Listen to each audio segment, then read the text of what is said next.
Hey there everybody, Joe here. Thanks for watching my video. I'm making this video because I came across a technique as I was fiddling around with my paints trying to get the look of cascading water. You see, I need to have these youth here standing under this waterfall, and you know, they're just having a good time as all the water's just splashing all over them. So I needed a technique to make this background. I think I've really got something good here, and I just came up with it. And while I'm still excited about it, I want to make this video.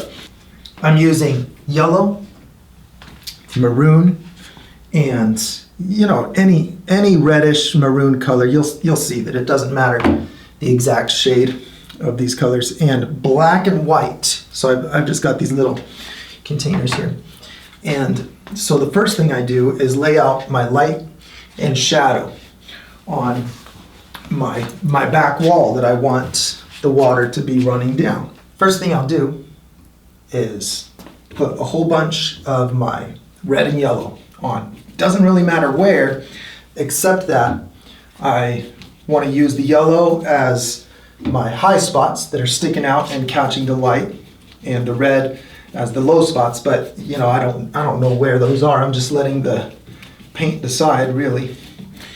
And so I'm just going to blob a bunch of red and yellow in what looks like just random placement, except that I am, you know, on this particular one, I kind of want the look of a little bit of strata on this, because these are all meant to look like they're on a river trip in a canyon, you know, and so I want water coming down a canyon wall.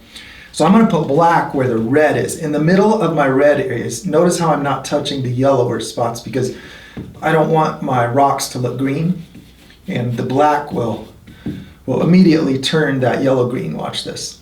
See, it turns green if I do that. So keep the black on the red. You know, it's like a paint by number. You just put the yellow and red on there wherever they land, but then be careful to mix the black just where you have the red. And then after you have it mixed in, then I'm going on the in-between colors where I have the orange color that's in between the yellow and the black, you know. So it goes black, red, yellow, and that causes a real natural light and shadow. So now the white, just put that white wherever I have the yellow. So now I'm staying off of the darker, redder, blacker areas, and just highlighting my yellowest areas. So none of this is really yellow, none of it is really red, none of it is really black. It's all just shades of brown by the time I get these all mixed together. But now here's the fun part. So I'm scrambling this up a little bit because, you know, look what I'm going to do to it. It's not going to show. Okay, so then I use black and I start making my water cascading down. Whenever it hits a light spot, it's gonna splash out. So I'm gonna do like Bob Ross and think like water. We're gonna go out over this rock. We're gonna go off the side of this rock.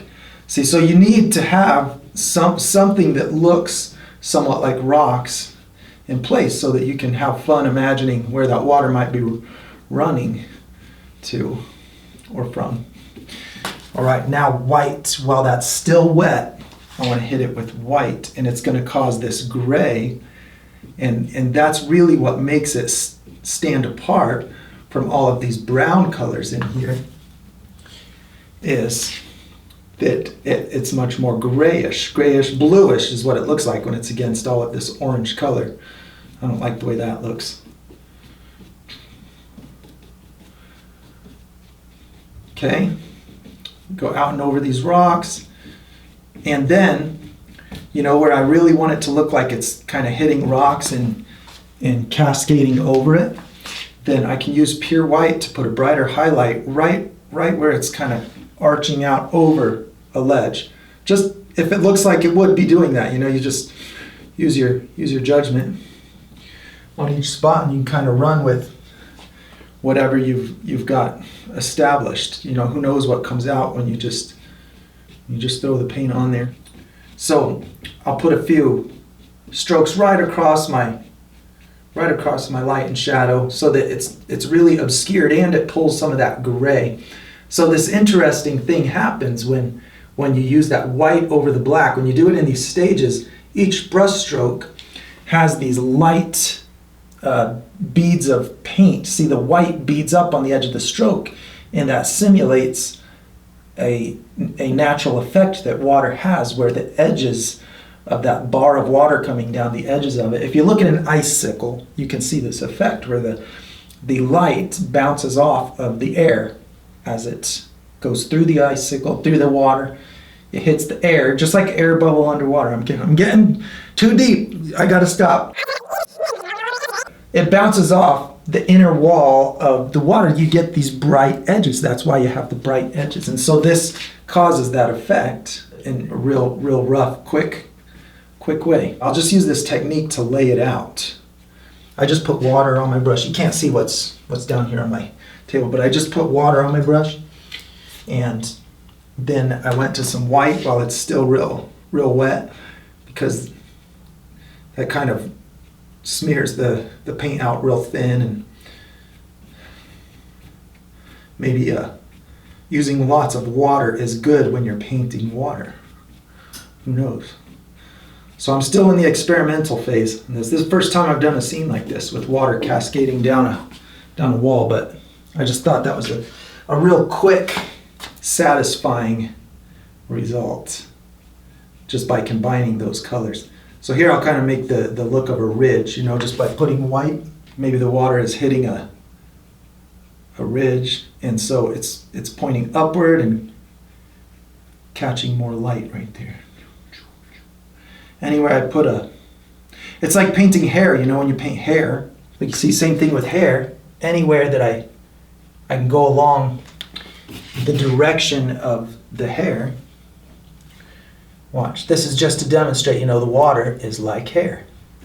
Same kind of repeating pattern here. I can just, because there's a million little objects reflecting on a similar place on the object, and so they create this row of bright spots. So that's why you have that bar of reflection across hair, and I'm using that same effect to do this water. Oh, cool! Look at that gray. That's neat. I like putting that gray in the deep spots. Gray looks blue.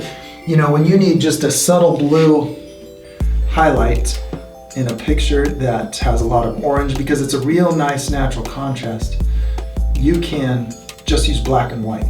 Black and white looks very blue when it's against orange.